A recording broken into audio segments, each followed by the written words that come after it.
خوارج کے بطن سے ہی امت رسول صلی اللہ علیہ وآلہ وسلم کے خلاف سازشوں کا ایسا سلسلہ شروع ہوا جس نے بعد خلافت راشدہ مسلمانوں کو کبھی سکون سے نہیں رہنے دیا۔ اس کے بعد تاریخ نے حسن بن صبا اور فدائین کا دہشت گردی ماڈل دیکھا۔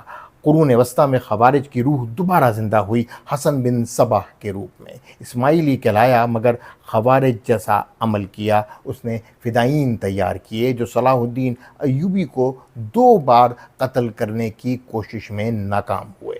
یہ پہلا باضابطہ سلیپر سیل سسٹم تھا جس کا مقصد مسلم قیادت کو قتل کرنا تھا۔ خوارج کی جدید شکل آپ کو وہابیت میں نظر آئے گی۔ 18ویں صدی میں نجد سے اٹھنے والا ایک شخص محمد بن عبد الوہاب نے قرآن و حدیث کی نام پر وہی کام کیا جو خوارج نے پہلے کیا تھا۔ اہل سنت کو قبوری مشرک اور بدعتی کہا اور تلوار سے ان کے قتل کو جہاد قرار دیا۔ وہابیوں نے قبروں اور مزارات کو تباہ کیا۔ مدینہ میں جنت البقیع میں امہات المومنین، صحابہ کرام اور اہل بیت کی قبریں بلڈوز کر دی گئیں۔